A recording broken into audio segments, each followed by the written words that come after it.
오늘 말씀의 제목은 유익한 결정입니다. 네, 유익한 결정입니다. 인류의 역사 가운데 그 시대를 부르는 이름들이 있습니다.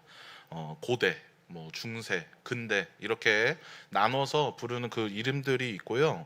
그리고 세대를 나누는 이름들이 있습니다. X세대, N세대, 그리고 베이비붐 세대, 그리고 2000년도 이렇게 되면서 밀레니엄 세대라는 말도 생겨났는데, 이처럼 그 시대를 살아가는 그 세대에 대한 그 부르는 이름들이 있습니다.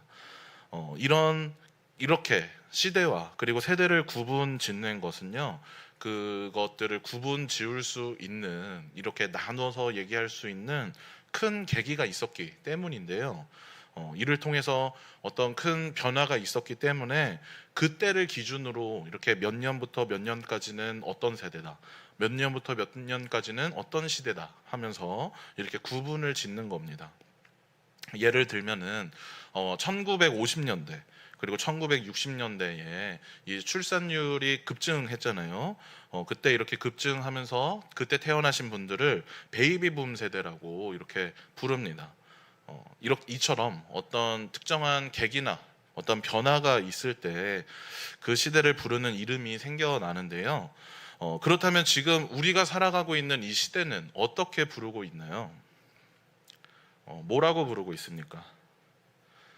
우리 얼마 전까지만 해도 이제 코로나 겪으면서 코로나 시대라고 이렇게 부르다가, 지금은 코로나를 지나왔다고 해서 포스트 코로나, 위드 코로나, 아니면은 뉴 노멀 이렇게 다양하게 이렇게 부르고 있는데, 그만큼 지금 우리가 살아가고 있는 이 시대가 큰 변화를 겪다 보니까 이렇게 다양한 명칭으로 부르고 있습니다. 이렇게 코로나뿐만 아니라 우리가 지금 살아가고 지금 있는 이 현실이, 지금 이 시간이 정말 빠르게 변하고 또 크게 변하고 있다는 것을 어디서 느끼냐면요. 식당이나 이렇게 카페에 가면은 한 몇 년 전이라고 할까요? 5년 전, 3년 전만 해도 그런 것들을 볼 수가 없었는데, 요새는 거의 다 키오스크로 이렇게 주문을 하죠. 디지털로 이렇게 테이블마다 뭐가 있기도 하고, 아니면은 이렇게 그 카운터 앞에 있기도 하고, 그런 기계 가지고 이렇게 주문을 하지 않습니까? 아마 그것 때문에 많이 불편함을 느끼실 거예요. 잘 눌려지지도 않고, 또 메뉴는 또 왜 이렇게 복잡한지 봐도 뭔지 모르겠고. 그래서 전에는 그냥 말 한마디면 이거 주세요라고 얘기하면은 주문할 수 있었는데, 지금은 어떻습니까? 이 복잡하고 어려운 과정들, 이렇게 눌러서 들어가는 그 과정들을 거쳐야지 주문을 할 수 있게 됐습니다. 네, 이처럼 이렇게 빠르게 변화하는 이 시대에 우리는 무엇을 겪게 되냐면, 우리는 혼란을 겪게 됩니다. 이전에 익숙하던 것들이 이제는 낡은 것이 되어버려서, 아무리 신식으로 살아도, 아무리 내가 배우는 것이 빠르고 이렇게 새로운 것들을 잘 받아들이더라도 다 따라갈 수가 없는, 이 속도를 다 따라갈 수가 없는 그런 시대가 되었습니다. 이렇게 빠르게 변화하는 이 시대를 지금 현재를 살아가는 우리는 그래서 혼란을 겪게 됩니다. 이때 가장 어려운 것이 무엇이냐면요, 이 시대를 적응하고 살아가기 위해서는 우리가 뭔가 새로운 선택들을 해야 한다는 것입니다. 새롭게 결정해야 하는 일들이 너무 많다는 것이에요. 변화하는 만큼 그 전에 해오던 대로 할 수 없고, 새로운 결정들을 해야 하는 것이 우리에게는 참 어렵습니다. 그게 하나가 그리고 둘이 아니다 보니까, 한둘이 아니다 보니까 다시 또 새롭게 생각해 봐야 하고, 익숙한 듯 하면서도 처음 해오는 일이고, 이래도 되나 걱정도 되고, 그리고 젊은 사람들 눈치도 보게 되고, 그렇죠? 그렇기 때문에 혼란스러운 시대가 됩니다. 이건 아마 우리 성도님들 다들 이렇게 비슷하게 겪고 계실 겁니다. 옛날에는 10년이면 강산이 변한다고 했는데, 지금은 10년이 뭔가요? 5년, 1년이면 벌써 많은 것들이 변해 있죠. 그렇게 빠르게 변화하는 이 시대가 우리가 무언가를 결정하고 우리가 무언가를 선택하는데 큰 어려움을 줍니다. 혼란이라는 이 단어가 오늘을 대변하는, 이 시대를 대변하는 그런 단어가 아닐까 싶습니다. 그렇다면 우리는 이렇게 혼란스럽고 그리고 변화하는 이 시대에 그리스도인으로서 어떻게 살아가야 할까요? 앞으로도 우리는 많은 변화들을 겪게 될 거고, 그래서 또 새로운 결정들을 해야 하고 이전과는 다른 선택들을 해야 할 텐데 어떻게 해야겠습니까? 오늘 말씀을 통해서 함께 나눠보고자 하고요. 이 명확한 답을 드릴 수는 없어도 지금 이 시대를 우리가 어떤 태도로 살아가야 하는지, 왜 그래야 하는지를 전하고자 합니다. 네, 우리 본문의 상황을 다들 잘 아실 겁니다. 애굽으로 이렇게 이주해온 이스라엘 자손들의 숫자가 많아지고, 애굽으로 이주해온 이스라엘 자손들의 숫자가 많아지니까 애굽의 왕인 바로가 위협을 느꼈습니다. 점점 이스라엘 자손들의 숫자가 늘어나는 것을 그래서 막고자 했습니다. 그 첫 번째 방법이 뭐였냐면요, 이들에게 강도 높은 노동을 시키는 것이었어요. 이스라엘 백성들이 일이 힘들고 그리고 몸이 고생하면 딴짓 못하겠지, 저들의 어떤 집중이나 저들의 시선이 다른 곳으로 쏠리겠지 하면서 그들을 강제로 노동을 시켰습니다. 근데 전쟁 중에도 애를 낳는다고 하잖아요. 이들이 아무리 힘든 일을 해도, 아무리 강도 높은 노동을 시켜도 이들의 숫자는 계속해서 늘어갔습니다. 그래서 바로는 이스라엘 백성들의 힘을 약하게 하기 위해서 두 번째 방법을 사용하는데, 그것이 바로 오늘 본문의 내용입니다. 바로는 이스라엘 백성들의 그 산파들을 불러서 이렇게 말합니다. 우리 16절 말씀 같이 한번 읽어보겠습니다. 자, 시작. 이르되 너희는 히브리 여인을 위하여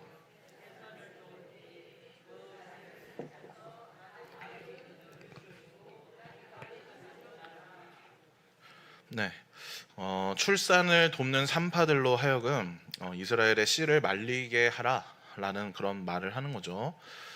애굽에서 산파들은 존경받는 인물들이었다고 합니다. 그도 그럴 것이, 이제 새 생명이 태어나면서 가장 먼저 만나는 그런 사람이잖아요. 어린 생명이, 그리고 산모가 이 세상에서 생명을 이어갈 수 있도록 이렇게 돕는 역할을 하는 것이 바로 산파입니다. 그래서 그들은 어떤 의미에서 보면 생명의 수호자나 다름없는 그런 사람들이고, 그래서 존경받을 만한 사람들이죠. 그런 산파에게 바로가 지금 생명의 수호자인 그들이 생명의 파괴자가 되라고, 죽음의 안내자가 되라고 그렇게 얘기하고 있는 겁니다. 산파들의 입장에서 엄청 고민이 될 겁니다. 자신들의 직업이 보통 직업도 아니고 이렇게 생명을 인도하는 일이면서, 게다가 당시 그 사회에서 존경받는 사람들이었기 때문에 직업에 대한 어떤 신념을 가지고 있다면, 그들이 직업에 대한 어떤 직업의식을 갖고 있다면 참 고민이 많이 됐을 겁니다. 근데 사실 이 문제는 고민할 문제가 아니기도 합니다. 이것에 대해서 쉽게 생각하면 고민할 문제가 아니에요. 왜냐하면요, 바로가 지금 산파들에게 얘기를 하고 있는 거잖아요. 바로가 산파들에게 이 얘기를 할 때 무언가를 부탁하듯이 말했을까요? 무언가 제안하는 것처럼, 좀 이렇게 설득하고 타이르는 것처럼 이렇게 좀 해주면 안 되겠냐 하면서 그렇게 말했겠습니까? 아닙니다. 바로는 애굽에서는 신입니다. 바로의 말이 곧 법이고, 그리고 바로가 그렇게 말하면 그렇게 해야 되는 겁니다. 산파의 입장에서는 쉽게 생각해서 고민하고 갈등할 문제가 아니죠. 바로가 이렇게 해라 라고 하면 그렇게 하면 되는 겁니다. 바로의 말을 듣지 않았을 때 자신에게 어떤 불이익이 있을지도 모르고 그게 우리 가족들에게까지 피해가 올지 모르는 그런 문제인데, 그런 일인데, 이것은 사실 고민할 필요가 없는 문제죠. 이런 상황들을 본다면 답은 이미 정해져 있습니다. 고민과 갈등의 여지가 없습니다. 여러분들이라면 어떻게 하시겠습니까? 어느 쪽을 선택하시겠어요? 우리가 살아가는 현실도 어쩌면 이 상황과 비슷합니다.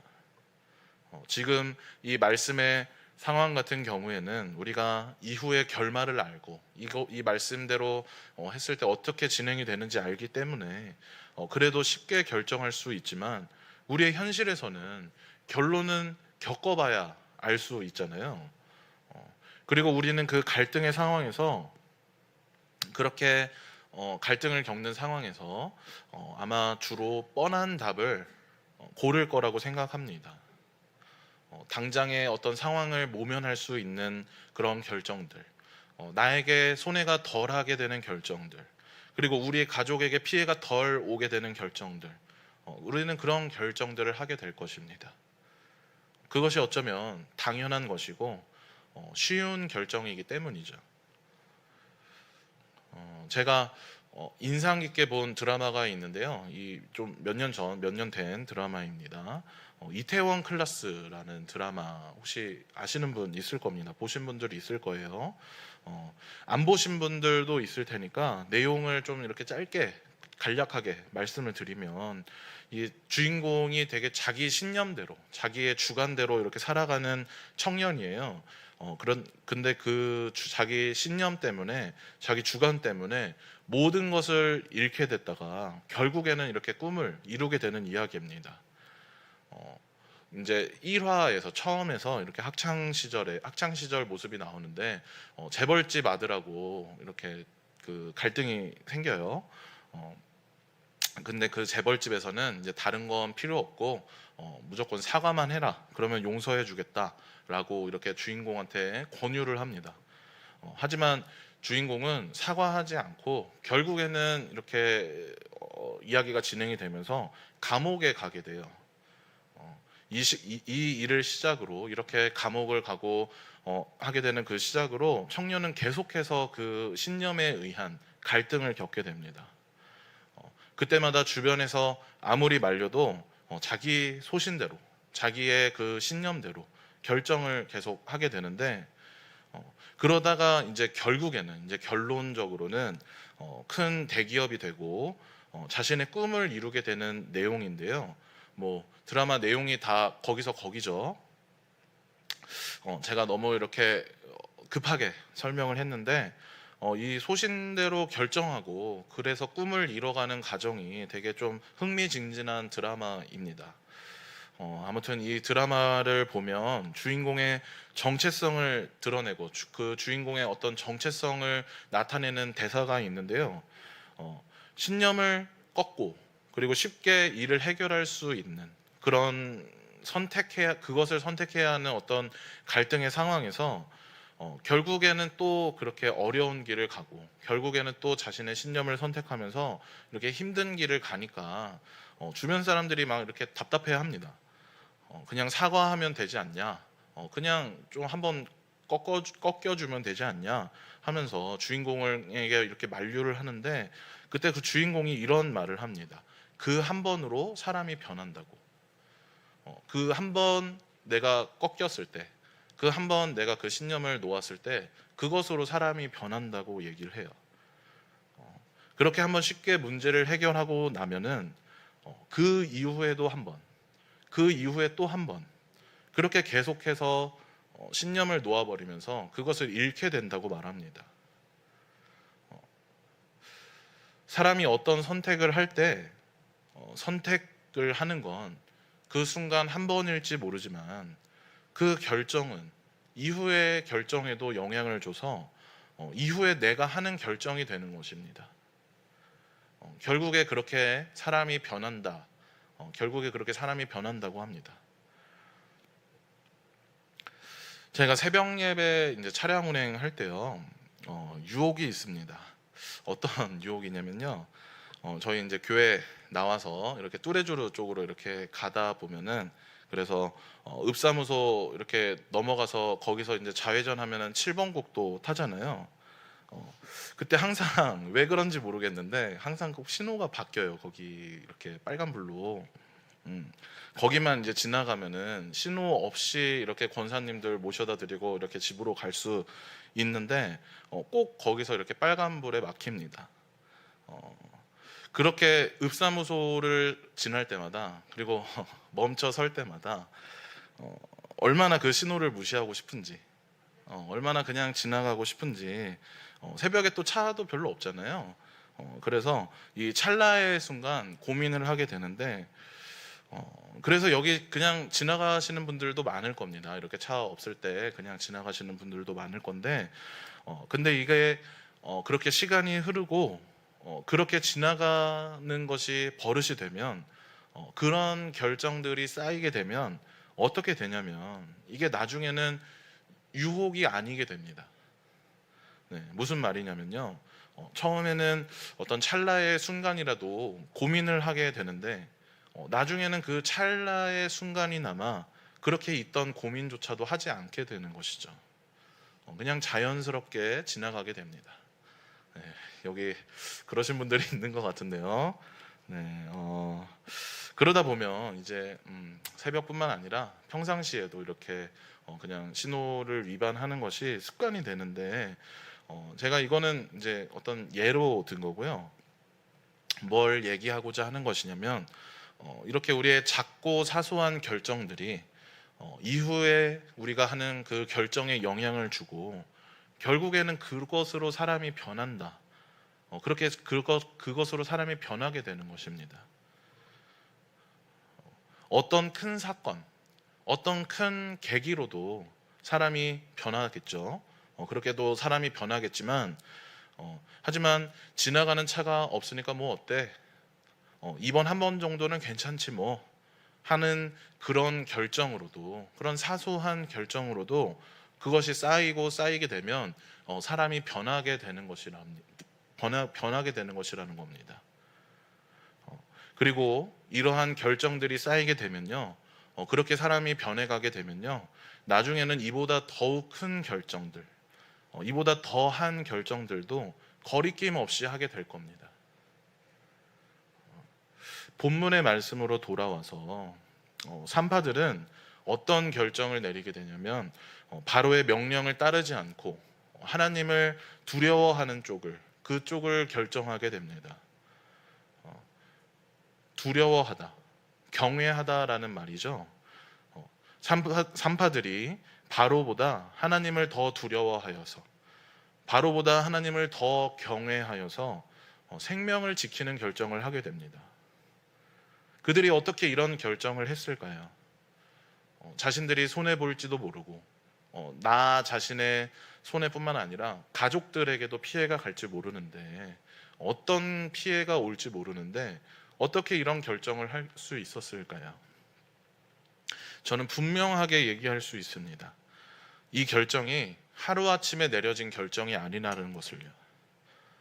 평소 그들의 삶의 태도, 평소 그들이 내렸던 결정들이 이 결정을, 지금 이 말씀에서 본 이 결정을 하게 했을 것이라고 저는 단언하여 말할 수 있습니다. 이 결정의 배경에는 평소 그들이 하나님을 두려워하는, 하나님을 경외하는, 그렇게 생명을 살리는 그런 결정들을 해왔기 때문에 이런 결정을 내릴 수 있었던 겁니다.